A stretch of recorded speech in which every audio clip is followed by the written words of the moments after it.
And as we begin this meeting, I want to remind everyone that the appeals process for decisions of this board may be found at the top of today's agenda as well as on the website, our website. And the first agenda item is the minutes from the September 17th, 2014 board meeting. Are there any additions or corrections or additions that you might have of these minutes? Motion for approval. Motion's made to approve. Is there a second? Second. Second. All in favor say aye. Aye. Minutes are approved. Now we'll have the special presentation, which is very special, of the 50th anniversary of the Father Ryan Pearl basketball game. Jim McIntyre is going to do this reporting. He's president of the school, and you should have a book in the front of you. Jim, we're glad to have you with us. Well, thank you, and thank you for the opportunity. I want to thank Toby for inviting me here today and the Nashville Sports Authority for providing me this opportunity. As a former high school history teacher, I always love the opportunity to talk about history. And I'm especially thankful to have the opportunity to do so in front of so many people who've played a part in furthering the understanding of our city's history and really who have a large impact on our city's future. In January of 1965, during the height of the civil rights struggle, an athletic event took place here in Nashville that showcased the distinctive spirit and character of our city, and in many ways changed the South. Father Ryan and Pearl High School, two of the best teams in the state at the time, played a basketball game here at Municipal Auditorium. It was the first athletic event in the South between an integrated school and an all-black school. More than 8,700 fans from throughout the city and region turned out for the game, which proved to be a classic. Pearl High School's outstanding team featured Perry Wallace, Walter Fisher, and Ted McLean. Father Ryan's featured Willie Brown, Champ Honahan, and Pat Sanders. And as all outstanding and historic games should conclude, the game was decided at the buzzer. A lot of people remember that Father Ryan won, but neither way, it was a great game. Yes, 8,700 fans during the height of the civil rights struggle came and they left without incident. But the game, the city, and the region were changed.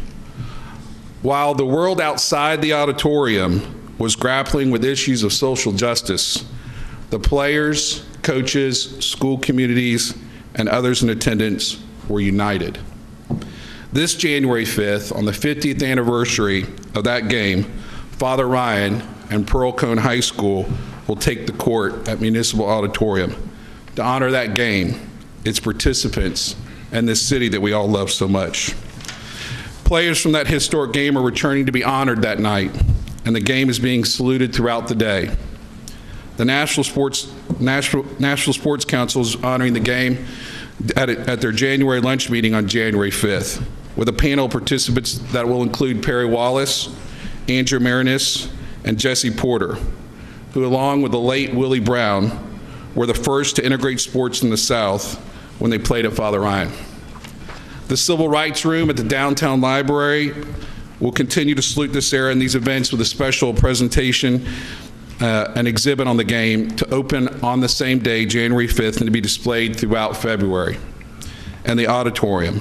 The auditorium will be the site for the games themselves, girls and boys, beginning at 6 p.m. We've been working with people throughout the area on staging and promoting the game, including Howard Gentry and the Pearl alumni, both players and coaches, and our elected officials who have been very enthusiastic and wonderful in their support of our recognition of this historic moment. Information about all the events are on our website at fatherryan.org, and Toby has offered to add a link, which we're very grateful to the Sports Authority's website. This day is part of Father Ryan's 2-year salute to integration in Nashville. In our schools, which began in 1954 when Father Ryan and Cathedral opened their doors to all students. In athletics, in 1963 when Father Ryan's Willie Brown and Jesse Porter took the court for the Irish. And in 1965 with this important game. We're very appreciative to the authority for its help in promoting the celebration, and I hope all of you will join us with your friends for a truly historic event. I hope that the city will join us in honoring these athletes, now men, for how they modeled for us through their performances 50 years ago, the best of what is in each of us. We look forward to welcoming generations of Nashvillians to the day's events. Most importantly, we look forward to celebrating the courage and leadership of these two schools, their players, and our city in changing the South. I want to thank you all for the opportunity to be here this morning. I'll leave this with this little poster of the event, and I want to thank you all for your support and for the time this morning. Thank you, Jim. This is an important moment in sports history in our city, and you led the way back then, and this will be a great event, and we wish you the greatest success for it. Does anyone have a comment or question? I have a question. Okay. So to get tickets, the link will be on our site, or? It'll be on the authority site and our site, and you can also go to the municipal auditoriums. Thank you for that. Thank you all. Mr. Chairman, yes, as an alumnus of Father Ryan, I'm very excited about this game, and Mr. McIntyre and everybody from Father Ryan, we're very excited, and talking to Alan McLean and some of the players from Pearl at that time. It should be a great evening. We're really looking forward to it. Great. Thank you. Thank you. Thank you very much. Anybody else have any? Thank you for coming. Thank you. Jim. Appreciate it very much.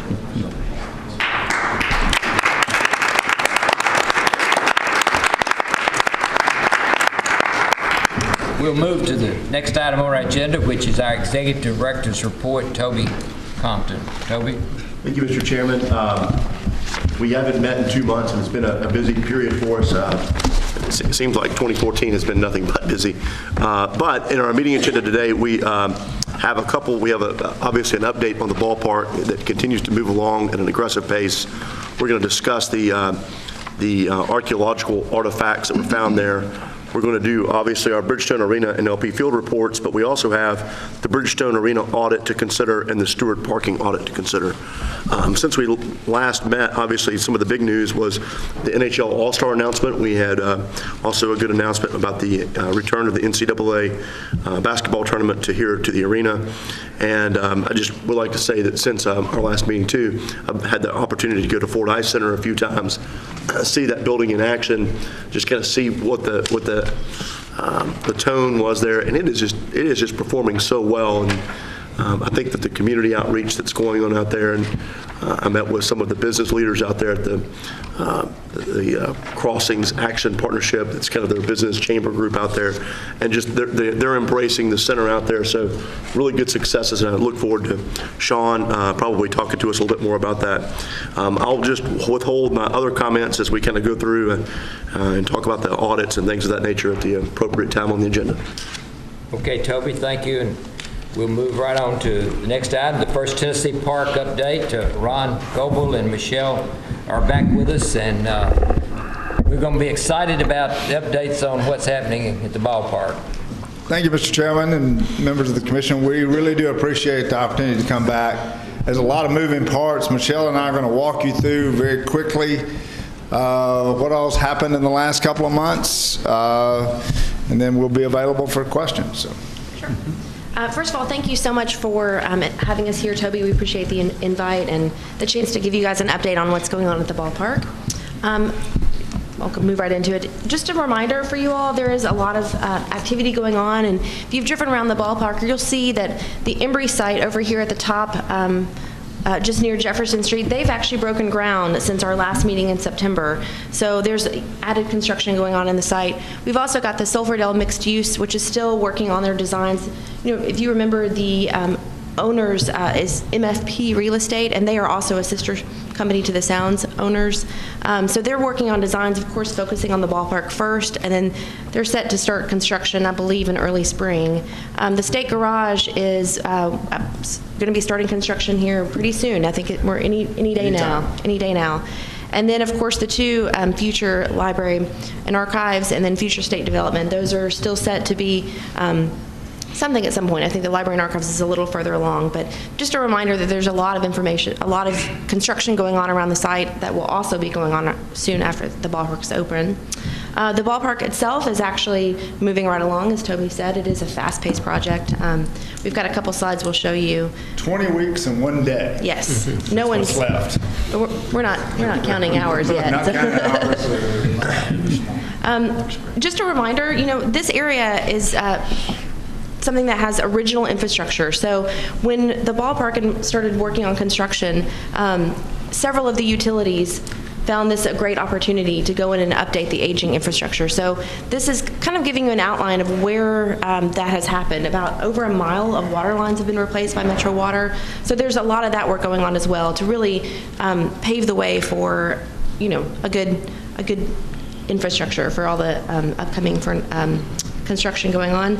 I've got a couple of renderings here. You all have seen the ceremonial entrance right there at Jackson Street, but it's kind of nice to see a shot of it in action, you can see. And this actually was from the Sounds, which, thanks Doug, I found this on the Facebook website and it was a really good one. These are a few renderings that you all have not seen since the last time we presented in September. We've talked a little bit about the field suites, the ones right behind the catcher's plate. This is an idea of what this will look like. You can see to the left is the suite itself. There's 4 of these in place and they're working on now, and then a seating area, and then of course the seats. This is literally right behind the catcher. So that's going to be a really interesting, good view. The club lounge, you can see here, this is going to be a nice area, great bar, good concessions. It's up in the suite level. We've talked about the club seats.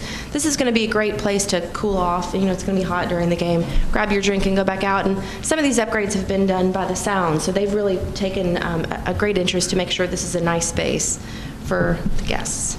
And then also we've talked a little bit about some of the alternative seating, and this would be an example of that. So of course you've got the nice scoreboard that's right there, but we've got some picnic tables and small tables that you can kind of, get up, walk around, hang out with the family, hang out with your friends, and go sit in these seats in the outfield. So it's really a nice variety of seats there. And just a quick reminder of what's going on there. You've got the Greenway, the outfield concession building, which is actually going to have a green roof on it. There's several green infrastructure items that are being added to the project, which is wonderful, by Metro Water. A cistern to capture some of the roof runoff, and that will help to irrigate some of the landscaping. So we were really excited about that. In addition, while we're looking at this, the Sounds are putting a lot of effort into upgrading well beyond the minimum concession level. We're going to have an outdoor bar and a concession stand out there that's going to really be quite special. Right. Yeah, there's definitely a lot of encouragement to get up, walk around, experience each of the types of seating, and really enjoy the game, especially in between some of those longer stretches where you want to stretch your legs a little bit. Like I said, construction is continuing at a very rapid pace. Some of the things that you won't see is the big concrete thing on the right side is a wet well where we'll collect all the water from the field and then pump it out. There's a very complicated flood mitigation system as part of this process, so it's all coming together and going again fast. This shot was taken a couple of weeks ago. The seating bowls have now been poured, except for a little bit, I think, down the first base side. But things are coming along quickly. Just real quick, I mean, literally, the top shot to the bottom shot was about a week apart, and just to show you how fast this is all happening right now, the lights are up. They will be energized in early January, I think, so they can work at night. They are working, by the way, pretty much 24/7. There's somebody on site. We're using trades to volunteer to be out of everybody else's way or to get there so they can get there without anybody else in their way. Some of them would prefer to be there overnight because it's so tight on the site. So they literally, we've got crews coming on at all times. During a typical day work shift, we've got about 300 workers on site. It's already being bricked in. Again, this is some of the outfield wall coming in place. That's pretty well done right now, except for a few features. Here's a couple of elevations. We met in September. This is on aerials. This is what it looked like in September. This is what it looked like in October. And this is what it looks like in November. just to give you a sense that we broke ground in January, as you recall, and like any construction project, it took a couple of days, or a few days to get things mobilized and get everything set up. So we actually didn't start digging to the 1st of March. So if you drive by there, we've come a long way in the last 8.5 months. Some of the things that are going to be happening over the next few weeks, we've got a detailed schedule we look at every week. But the structural steel is supposed to be complete next week, all the overhead work. The concourse and suite slabs will be finished next week. The building enclosure, we're looking at the 8th of December or before, where we can have temporary heat and be working inside the building and be completing those. We've got an NES duct bank and a communications duct bank. Those are basically underground utilities. I've forgotten how many network systems are out there. We've got We're going to have at least 4 low voltage providers out there. Comcast and AT&T and Windstream. yeah. So and then the playing field right now is being grown in Georgia. They will start taking over the field. We're going to have all the cranes off the field in early January, and they're going to start laying the sod and prepping the drainage system, which is, you can imagine, very complex. And that'll happen in January, and that's when we're really keeping our fingers crossed for good weather. Sometimes it's easier to pour footings than it is to pour sidewalks in the rain. So we're really keeping our fingers crossed. The seating system has been selected, and we'll be starting installing those and starting some of the components, and you really start seeing seats going in February. So that's just an overview of that. I want to remind everything, as Michelle mentioned, the ballpark, when it opens on April 17th at 7:05. We're negotiating to say, can you open at 7:10? But there will be a lot of construction continuing to go on around that. To the north, as Michelle mentioned, Embry will be going on. They will be completing at the end of 2016. The MFP, which is the associated 400 living units and quite a bit of retail, will be still under construction. They'll be completing sometime in 2016. And then the parking garage, which will be completed late in 2016, should be under construction by the state. And there's a slight chance that the library and archives could be under construction, but we're not sure about that. So even though the ballpark is going to be finished, there's going to be a lot of construction going on around it. Again, a couple more aerial shots, and that's it. So anything we can answer? Any questions anyone has? I think when we saw the lights going up, that it kind of made everybody really feel that we really do have a ballpark coming in there, in that location. There's a couple of things that are really unique about it, and my background's in architecture, so I should know these things, but how close it is to the city, and how, when we talked about how the ballpark could be oriented to take advantage of the view of the city, but it's right there. And we just, some of us kind of forgot about that, because that area was this donut hole it was a blighted area where nothing had gone on for 90 to 100 years. And now you're going to be able to see the city. It's going to be right there. And then when you're in the city, you can see the lights and tell it's just not far away at all. So it's very exciting. Mr. Chairman? Yes, sir. If I could, please, we're very excited about the new ballpark, and as a former Major League umpire, as I travel in my job and see what they've done in Charlotte and different places, it's very exciting. As you continue to build a ballpark, try to keep it as umpire-friendly as you can. I saw one shot that Michelle showed in the left field corner with a yellow line and a wall, which could be very dangerous. I remember the first time I walked into the ballpark in Houston as an umpire, we almost passed out with all the yellow lines and the walls, and it's a home run here and there. Well, we will, Mr. Merriweather, we'll certainly do our best in that part, and we do have an umpire room. We've got, I think you requested that at one of our first meetings. We've got a place in there for a locker room, and So we're trying to take advantage of all those things. Well, that's very good. Even at the major league level, when you, as time goes on and you have all-star games here, you'll find that the commissioner and everybody from the MLB, that's where they huddle during the playoffs and the World Series is in the umpires room. So we want to make it comfortable for everybody. Okay, well, but we appreciate your effort in everything. We've got that, and and we've toured Charlotte right before it opened last year, and I can assure you that this is going to be the best AAA ballpark in the country. With the upgrades the Sounds are doing and the commitments that they've got and the commitments by the city to take care of the whole region and to have 700 new residential units immediately adjacent plus new announcements every day because of this. It's going to be just a unique environment to watch baseball. Any other questions? Thank you very much, Ron and Michelle, and you'll be around for people to talk to if they have questions they want to talk to you about. Mr. Chairman, just one comment.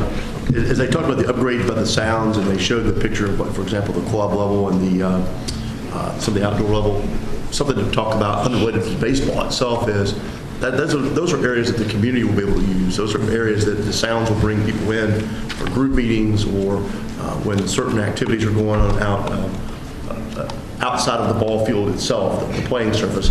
Those are places where the community can congregate. I think that's a really important point, that there will be many other uses as well. Yeah, thank you for reminding us of that, Toby. Our next item is the Tennessee State Museum Artifact Agreement.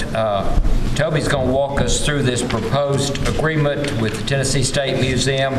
Ron and Michelle are still here if they need to fill in some questions. So, Toby, will you take us through that discussion? Sure, and it's nice that we have the picture up on the screen so you can imagine. As Ron said, when excavation began in March, we had on our project team, we had TRC. They're a noted group here in the Mid-South region that does archaeological studies and archaeological inspections. We had them on our project team, and as we did the excavation, they monitored our excavation through the whole process. As we got into the left field area, literally within the last 6 inches that we were going to be kind of scraping out toward the bottom of the field playing surface, we found an area of archaeological findings. As we've talked about, we've mentioned this before in our board meetings, there were no human remains, no graves, anything of that nature that was found. What was found were some very interesting Mississippian era artifacts, primarily a few animal bones, but largely it was clay pottery that was used kind of in an industrial fashion with the sulfur spring that was there. They had these large bowls, and they would get the water from the sulfur spring, and they would boil the water off, collect the minerals, and trade that and do different things. Very interesting find. We didn't find anything that was whole. We found lots of pieces. The pieces were collected by TRC. They were the State Archaeologist Office was involved in the process as well, and they have signed off on all of these things. But now we've gotten to the point where, what do we do with these things? You know, Sports Authority, frankly, my office can't accommodate these things. And so what we wanted to do was be respectful of the history and try to find an appropriate partner. What made sense? The Tennessee State Museum downtown has a permanent Mississippian period exhibit. And so what they've agreed to do is work with us to transfer the artifacts from the Sports Authority to the Tennessee State Museum. They will work with us to put those on a permanent display. And so that, as some of the slides suggested, if the State Museum, with fingers crossed, we certainly hope soon, but we hope that they move to the area across Fifth Avenue for the ballpark. We hope that it would be really special for the community to walk in and see artifacts that were literally collected on that site. And so we think this is a nice partnership. We think it makes sense. We've had input from a number of groups about this. And in return for that gift, they're going to help us with the narrative and the curation of the monument markers that will be on the Greenway that tell the history of this site. So we're going to back up to the prehistoric times, and we're going to move forward into the modern era with baseball and things of that nature. But these monoliths, these markers are going to tell that story, and we think that it's appropriate for experts in history and doing that kind of thing do that. One of the people who will be helping us is Dr. Rex Weeks. He's a noted scholar, a Native American himself, and he'll be able to really give a special narrative, I think, as we tell this history of this site, which is so special to our city. So what you have before you is very simply is a resolution that basically provides the gift to the State Museum, and it also outlines the fact that the State Museum will be working with the project team to develop these historical markers. You've heard the report from Toby, and we will be voting on this agreement. Are there any discussion questions that either Toby or Ron or Michelle need to respond to for you? If not, I would entertain a motion to vote on this agreement and allow it the process to move forward. Mr. Chairman, I will so move. Okay. You have a resolution there in front of you. In the second? Second. Further discussion? All in favor say aye. Aye. Opposed? Then Toby, we will authorize you to move forward with that. We'll put a press release out to this effect this afternoon, letting people know. Good. Glad you all have worked that out, and that's very good. We got the Bridgestone Arena report next on our agenda. Sean, come on up for your report, and congratulations on the successes moving forward with the Predators, and also to the entire organization for the NHL All-Star game that we know about and so forth. Tell us anything about that you want to. Well, good morning. After that lead-in and Toby's report, I have nothing. Just took all the good news. 9-2 last night, that's something. Did we win last night? I heard. Yeah, I'll go through the boring part first, because that's the least fun part, obviously. That's the financials through September. If you remember, the budget that we're operating off of this year is the most aggressive budget we've ever submitted. We're coming off of a record year, that closed out June 30th, and it's pretty exciting when you look at where we sit right now through the end of September. We're pacing ahead of that budget, and we're just behind last year from bottom line results. And it's rare that I say we're just behind and look how optimistic I am. But when you look at last year, we had 3 Taylor Swift shows, I think 2 Eric Church shows last September that we're pacing against. There's no doubt about it. We're going to catch up and pass that number again. So from a financial standpoint, we're sitting in great fashion. And can't wait to report on October and November's results, because October was absolutely tremendous. You have Paul McCartney in there, some marquee shows. November, obviously the CMAs, and then the hockey team came back too. And they didn't just come back. We're off to the best start in franchise history. So it shapes up for real nice financials. So if you have any questions about financials, answer them now before I start bragging a little bit and complimenting all of you. So with that said, when you look at the schedule, where we're sitting right now, and in the report that Kyle Clayton wrote this past month, you see all the events that we have. But since that report was written, I think we have announced or put on sale Jason Aldean, The Who, Nickelback, Fleetwood Mac, Eric Church, Foo Fighters announced this morning or last night, 2 Taylor Swift shows. I mean, it's a pretty impressive run that we're doing. I always close that letter with, and in the coming months, there'll be some really exciting shows on the horizon. With what I just announced, it's a pretty dynamic schedule. We have some shows that we're about to announce that'll blow all those away. Not the types of shows, just the addition of the multitude of shows, because all the shows we do are tremendous. But the biggest news is the announcement of the All-Star Game, obviously, as you guys touched upon, and that really is a group effort. And you look at the NCAAs, which are once again called the first and second round. You're getting those this past Monday, just tremendous. And you look at that partnership on all the events that we do. It's the Sports Council, it's the CBC, it's the MCC, a lot of initials that are out there, but it's all Metro, it's community leaders, it's the police department. Everyone comes together to put on these incredible events, because we know we have confidence that we can do just about everything. But this one was a little bit different. Margaret could jump in here at any point. When we were saying, should we bid on a women's Final Four and the men's regional tournament, and we truly sat around the table and said, can we do it? Not from a facility standpoint or a city standpoint, but can we do that in addition to the 12 straight SEC tournaments that we have? Can we do it in addition to the bowl game? Can we do it in addition to the college football game that the Sports Council is partnering with LP Field on? And we said, we can. We're bigger than we were, and we're changing the cities that people compare us to right now. And when we sat together, we weren't that optimistic that we'd even be able to get any of them, just because instead of bidding on, I think it was 3 or 4 years for the men's, 3 or 4 years for women's Final Four, we basically went to them and said, this is the year that we can do, on both fronts. And it's unfortunate we didn't get the women's Final Four because it was a great event. We just hosted it, which probably worked against us to some degree. There's no doubt we're going to host that women's Final Four, I think, in the next cycle, and we're probably going to be in that run every 8 years or so, don't you think? Mm-hmm. And then you look at the men's. I really thought we had less of a chance to get that one because, again, they don't want to hear we'll do 2018 as opposed to bidding on 2016, 2017, 2018, and I think 2019. But we said this is the only year that we can do because of the way the men's SEC tournament plays out.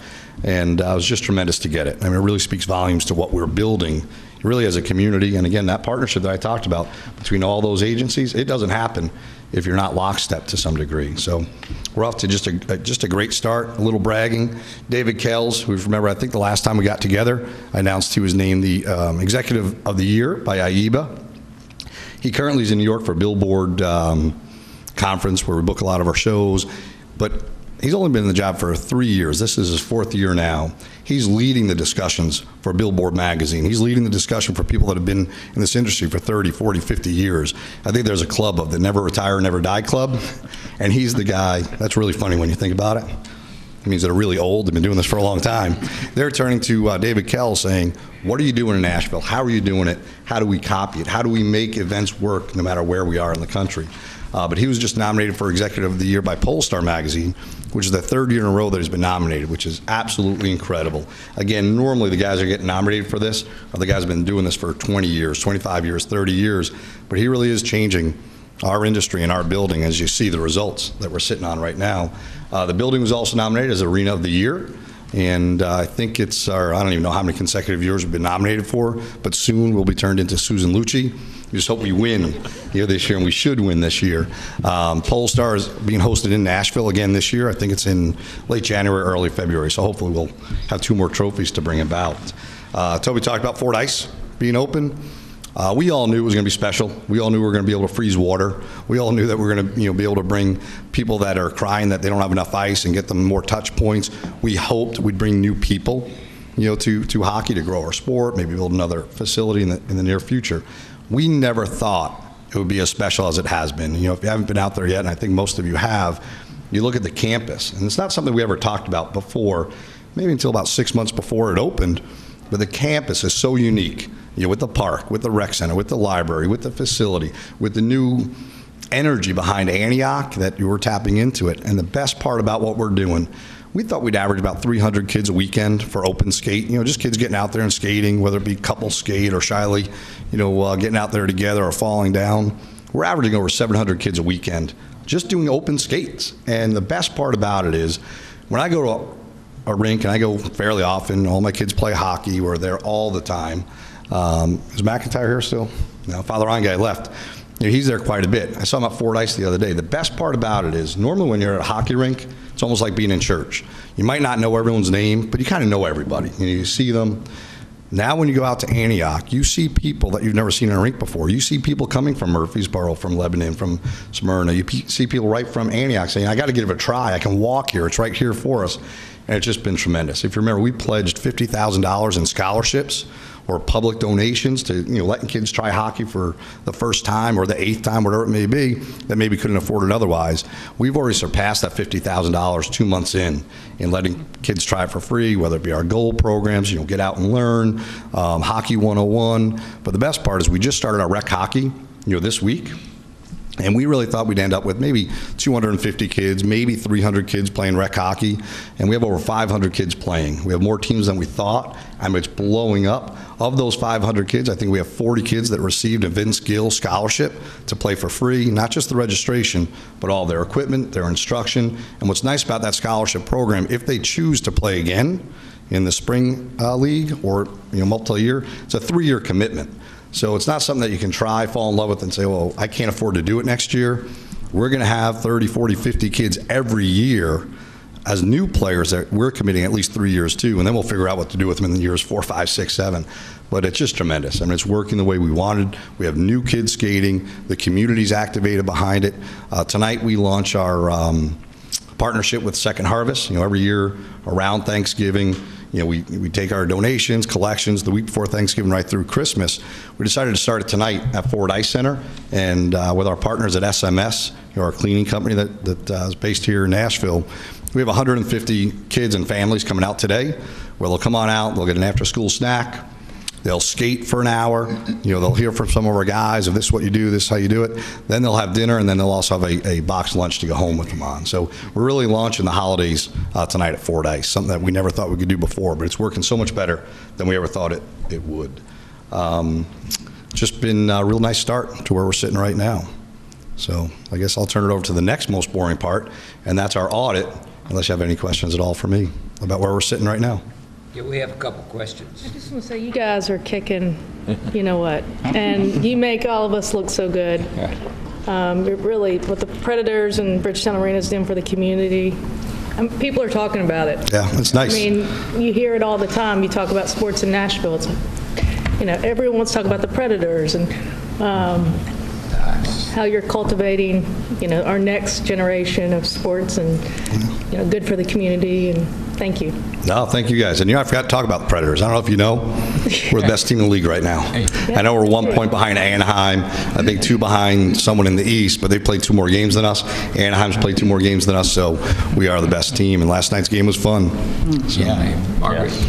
Well, I want to echo what Kim said, but I also just want to thank you particularly, Sean, and your team for what you do to allow other sports to come into the arena when it's a really hot, important time for the Predators to be playing, and they need to be on the home ice. And somehow you figure out a way with all these events that we bid on to make it work, and it is very, very hard because the city is asking for a hunk of time that is important to the Predators organization. So I just want to publicly thank you for the way that you try to make things work. And I agree with Kim. I mean, when you look at the arena and you look, people really want to come to that facility due to y'all's vision. So thank you very much. And just to echo about Ford Arena Center, I took my bike. I was on a bike ride. I just want everybody to know that I bike.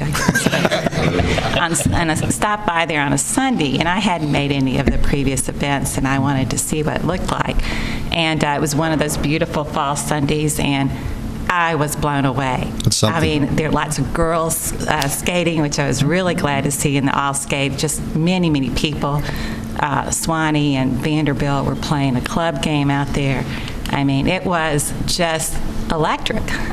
And the place is, I think, I can understand why you say it's exceeding your, it's incredible. whatever It really you is. thought. I mean, it is an amazing place. I went over to the library, and kids were just all over the books and the electronics, and the people were outside playing in the park. I mean, it was a fabulous, fabulous experience. But thank you for that, too, because that place is just going to grow. I don't know what's going to happen, but it's just going to get better and better. Hopefully we emulate it and copy it somewhere else in the city, and that's really the goal. It's funny what we say about our schedule. A while back, if you remember, well, maybe the board and our organization weren't as closely aligned on all fronts and how we're going to try to solve things.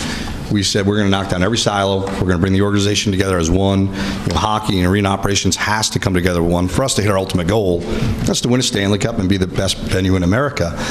And everyone kind of laughed and said, well, whatever that means, fine. And I belabored it in every monthly recap that I had. When you look at what we do when we get out of the building for the CMAs, and I hate our own broadcasters who work for us and call it the CMA road trip, the CMA death trip. Oh my gosh, we're playing well now, but what's going to happen when we go on the road for 400 days? I mean, they equate it to the Bataan Death March. And I said, guys, it's just a West Coast trip. I know it's a little bit longer than that. And when we came out of it, obviously a great record, great road trip. David Poyle, without a doubt, the best GM in the NHL, called and said, things are working so well because the busier the building is, the more resource he has to keep it. He said, now I actually hope you really do get the women's Final Four and the men's regionals. I said, well, good news, David. We got the men's. I don't know about the women's yet. He said, what does that mean for our March? And I said, well, it means we leave the building for 8 days for the SEC women's tournament. We come back for 2 days, and then we leave again for 8 days, for the men's NCAA tournament. The good news is the league will have to let us close at home that year. So there's always some positive lining with it. But again, it works together. The busier the building is, the busier the Preds are, the busier the Preds are, the busier the building is. There is no secret why we're playing the way we are right now. It's the amount of resources that have been built through the collective activity that has allowed David to be a little bit more aggressive and start looking 10 years down the road, starting with Pecorine signing, going to Shea Weber signing, look at how he's layered Roman Yossi's contract in there, Seth Jones' contract in there, the risks we took this past season. And you look, we have a guy that should win the Rookie of the Year if things keep going well. They don't award that in November, I know, but we have the most electric, exciting player on the ice in the league today with, I almost said Peter Forsberg, who just got elected in the Hall of Fame, the first Pred ever in the Hall of Fame, but in Philip Forsberg. And if he keeps playing like this, Peter Forsberg won't be the only Forsberg in the Hall of Fame. It's exciting. I mean, it really is. So things are good. I think each of us would echo what Kim and Margaret have said, Sean. And hearing you talk, I think we all see the spirit of enthusiasm you have and how much you enjoyed moving the arena forward all the time. Yeah. Well, it's a lot of fun when you're succeeding, even when you have a few wrinkles and bumps in the road from time to time. And the fact that I can be this positive with this goofy mustache on, I forgot to tell you, it is November. That's why this is on here. So if you haven't gone to my page yet to donate to change the face of men's health, please do so. You probably donate to your own son. I'm coaching him on how to grow it, but we're moving ahead well. But with that, we're going to have the audit. Toby's going to introduce the audit to us for Arena, and then we'll talk about it. Christina is here from Kraft, and she'll answer a lot of questions that you may have and so forth. Right. But before we do this, I know it had come up several times. Since we function as a whole and do not have a committee structure here, we did have 3 members of this organization to independently meet with the auditors and talk about the audit and so forth. So I'm sure each of those will have some comments. So great. Well, I'm going to turn it over to smarter people. Toby. Hardly. Let me start by saying this, because Sean rarely misses an opportunity to brag. We've done a little bit on him. One of the coolest things I got a chance to do this last couple of months since we last met was I got to participate with the Predators in building a playground at Cole Elementary School. So their foundation has, for the last several years, chosen an elementary school in need and worked with a group called Kaboom that is dedicated to building playgrounds. And they went out to an area just a few miles from the Ice Center in Antioch and completely, in 2-day period of time, demoed and built up a fantastic playground and soccer field. And to see these families out there, it was fantastic, working to improve their children. And then Sean's entire staff, everyone out there participating and seeing Jeremy out there sodding a field and people like David Chadwell up there, trying to hang things. It's pretty incredible stuff. That just is a testament to what they do. So as we get into the audit and we look critically at what they do, as the chairman said, I think Margaret and Bob Lackey and I and Monica have all looked at the audit materials before you, and then also JD, Margaret, and Ralph had an opportunity to meet with Christina. The audit this year, there aren't any significant findings, major issues that really were identified. And one thing that to note is, in previous years, they have cleared several of the auditor's notes off. And last year we had a discussion about 2 or 3 items, and they have cleared those items off, which kind of is helpful and kind of makes it a little neater. I think the big thing to say is, Sean comes every month and says what a great year it is. This is the document that really attests to that. And it is for the second year in a row that they will receive both the incentive and the bonus, which I think is fantastic. And that's back-to-back years. Last year was the first time they'd ever been able to accomplish that. Here they are doing that again with numbers that are better. The executive director's report kind of pulls out a few of the numbers from the audit specifically, outlines the incentive fee and the performance bonus, and also encapsulates the total revenues and total expenses. So you can see a quick snapshot. With that, Christina, is there anything you would want to maybe add and kind of talk about related to the audit or any of your findings? No, I just wanted to say thank you for letting us at Kraft CPAs be of service once again to the arena. Like has already been mentioned, everything went smoothly. We had no issues. The recommendations we had made in previous years were all clarified and resolved in the current year.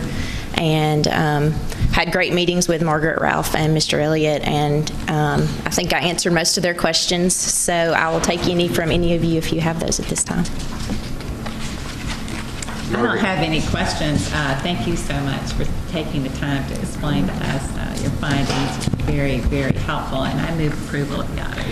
Okay, you've heard the motion. Its second has been made. Any further questions or comments? All in favor of accepting the audit, approving it, say aye. Aye. Opposed? Then the audit has been accepted and approved. Thank you very much, Christina, for your time and your cooperation with us. Toby, you want to introduce us to the Stewart Parking annual audit, which we have also. Yeah, same thing. So annually, we review our contract with Stewart Parking, who I will comment, they are great partners. They're easy to work with. Brasher is someone who I have had to reach on Saturday and Sunday, and I've always been met with enthusiasm with those phone calls, and he's always been very helpful. So kudos to them and their work, and Eddie and his team just always do good stuff, not only for us, but also I know for the convention center and our hospitality industry. The audit here before you was also conducted by Craft CPAs, and Christina will make any comments that she'd like about this, and we'll ask Brasher to do a few things. But quickly, Stewart Parking oversees about 7,400 spaces for us at LP Field. So they help market and coordinate those spaces for us, and they've done a fantastic job. Year over year, our numbers are up. Again, in your report here, you'll see that from fiscal year 13 to fiscal year 14, we have had a tremendous increase, and these are, these aren't big numbers. I mean, these are, sometimes just $5 a spot. And so there's a lot of work that goes into this. And this is just our share of this. Total revenue is up, but our share is up significantly. Christina, do you have anything you want to say about it? And then Brasher will let you make your comments. Once again, we discussed it at our meetings last week, and Brasher and his group does a great job, and so we had no issues or no findings as a result of our audit of that entity and that contract as well. So if anybody has questions, I can answer those. And the three of us also reviewed this audit likewise. Actually, I didn't because I represent Stewart, so on any vote, I wanted to recuse yourself. Myself. Okay, thank you, Margaret. Yeah. Brasher, come on up. Toby, we're going to have to talk about putting me behind Sean Henry here. It's a tough act to follow. Got to grow a mustache. Yeah. So I was first going to start by saying thanks for the opportunity as always. This is our second time to do this. And we'll keep it short and sweet. I was going to introduce myself, but I am the general manager of Stewart Parking for the new board members who I haven't had the opportunity to meet. We had some turnover this year. Also, I was going to introduce Christina. Her and Toby did a good job at that, so we'll skip ahead. A few years ago, our company was tasked with the opportunity to reinvent the way we look at parking functions at LP Field. Our goals were pretty clear. We were to maximize the use and profitability of LP parking areas that were virtually unused. Part of this included establishing relationships with the Titans to ensure our new plans didn't conflict with their daily operations. Secondly, we saw the need to elevate the level of service for our existing and future clients so that LP Field would become a destination rather than just a property. So this is where I do my best Sean Henry impression. Had our best year yet. So when we responded to the initial RFP in 2012, we projected that our annual revenues would be in the $189,000 range.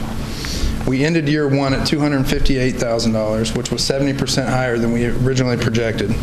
And I'm proud to announce that in year two, we were able to generate $322,000 in revenues, which was 71% higher than original projections and 25% increase year over year.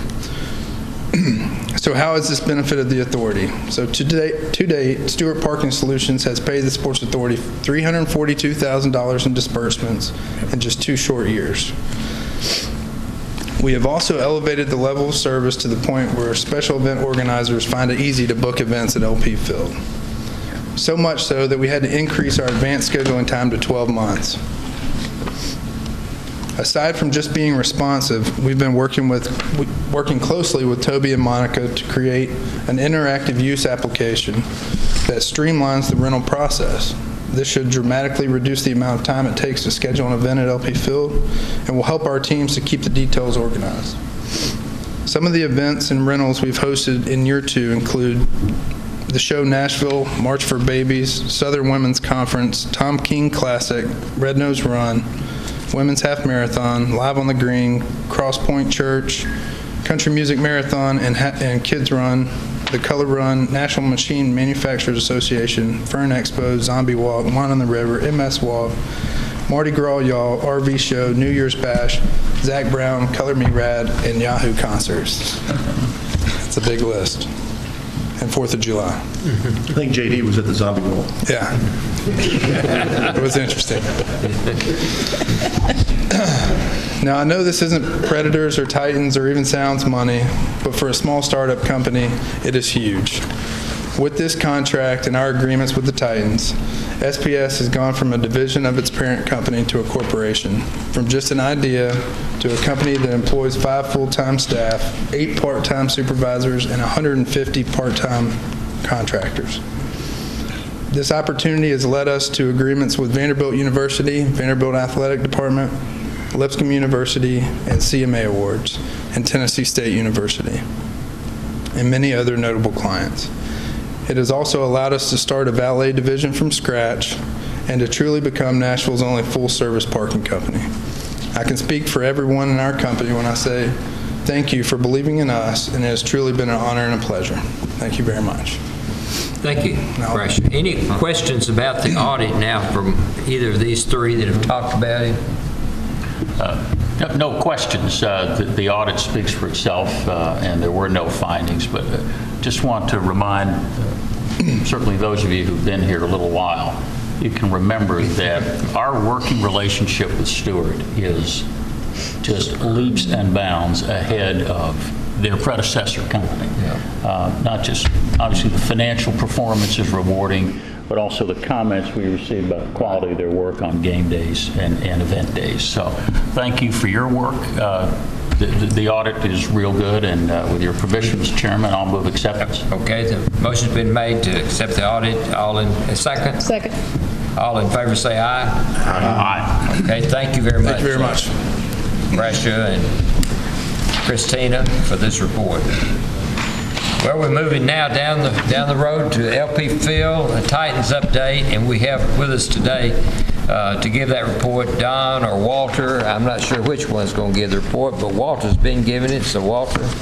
But we are glad to see Dan. We haven't seen him for a while. Don, I'm sorry. Don't know thing anymore. Don. See, I called you Dan because you're not here anymore. Dan. Before Walter starts, let me just comment one thing, one shout out to Janine, who's here with Don. She did a fantastic job. I met with Walter and Janine after our last meeting to talk about the board materials that are delivered from the Titans, and we thought it would be appropriate to streamline those materials a little bit and make them a little user-friendly. We probably need to tweak it a little bit more, but just small tweaks. But we used to kind of get a thicker packet that usually had a lot of kind of things that were honestly superfluous for our month-to-month use, and so we've streamlined that down. So thanks to Janine for that. And I think you'll notice it's a little more user-friendly for y'all. Okay. Fantastic. For some of you board members that's been on the board for a while, I'm sure that you remember several years ago how thick the packets were. So I'm sure that we all are appreciative of the fact that we've been able to streamline our report and make it user-friendly. I know that I'm excited about it, and of course Janine, certainly she put in the work to make it happen. Good morning. How's everybody doing this morning? It's cold. Right. Good. I'm still trying to thaw out from Monday night, so so if I start shaking a little bit, you'll know why. I do want to start by commenting on the fact that Stewart Parking has been a great partner of ours. There are so many activities and uses in the parking lots down at LP Field. Our communication has certainly been beneficial in the fact that we talk with Monica, and we also talk with Toby, and making sure that there's no conflicts. And so with Stewart being involved in this, we have really enhanced our use of LP Field's parking lots and made it viable and made it available to all that wants to use it. Every weekend there's some type of activity that's going on at the stadium. There are so many 5Ks or some type of a run that it's been very difficult to schedule them, but we've managed to work that out and make sure that everybody has the opportunity to participate in their event. I want to cover just a few highlights in our report. Since we last met, we had Tennessee State's homecoming football game, which was attended by over 20,000 fans. As usual, there are 20,000 fans inside of the stadium, and there are several thousand fans that are outside that just want to come to the event. I know that Tennessee State certainly would hope that those fans would come inside and support the university. And it always creates a traffic problem, as Stewart can relate to, in the fact that, there are those individuals that have parking passes that makes it very difficult to get into the stadium on time with so many thousands of people that are just at the event. And it's a spectacular event. We look forward to doing the TSU homecoming every year, and every year we have minor problems with traffic, but it's something that we continue to tweak and we'll continue to try to work on and improve. Our next, we have three more home games that are coming up. That would be the Giants, Jets, and the Colts, and then we'll have the Music City Bowl, which sometime in early December we will know who the opponents will be. I'm sure that the Sports Council is very excited about the fact that we will have a broader selection of teams. Perhaps Penn State may come back with Coach. So that may be something that we might be able to look forward to. Also wanted to mention that, of course, every day now there's news about domestic violence, whether it be with a professional athlete, whether it's in just society in general. But I do want to comment on the fact that our ownership, Tommy Smith, donated over $250,000 to the YMCA, and what was the other event? That Tennessee Domestic Violence, $250,000 with wanting to combat this horrible abuse, and just wanted to make sure that we mentioned that, so that that is certainly was very important. Also want to mention that we have added a new production studio in our service level that's not far from where we meet when we have our board meetings. It certainly is a multimedia production center that we're able to do a lot of creative things in there, such as we can produce the Titans All Access. There are shows that we are able to produce that goes on the video boards, which it's been very helpful, in fact, that we have it in-house and we can use that in so many different ways. If you would just look at the reports and scan through what all that we have been doing in terms of our user fee, in terms of our Stadium Capital Fund, our CapEx, at a time sometime in, I think in January somewhere, we will look at wanting to seek reimbursements. We'll get with Margaret and Toby and Bob Lackey and Monica and Janine Dempsey. We'll all huddle together and start discussing about some of the reimbursements. I'm sure that you guys would be involved in that as well, So we look forward to doing that. I do want to be brief, and are there any other questions that you may have with me? Anybody have any questions? Okay, Gil. That's my question today, I guess. I do like the streamlined report. Thank you for that.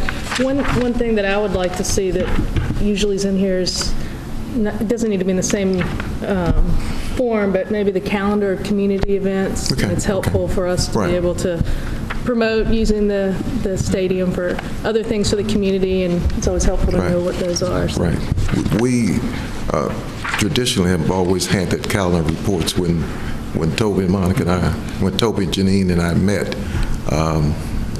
we talked about perhaps putting some sort of event calendar, but we can add that without a problem at all. We'll just maybe add it as a list rather than Yeah, I don't think we need pages that. and pages. Yeah, It's don't like have a pages. running list. Okay, any other questions? Thank you, Walter, and Don, and Janine, and the report is very well done and easy to follow and easy to understand, so thanks a lot. Thank you. Also want to thank Monica and Toby for the good job they are doing and the leadership they have in our community.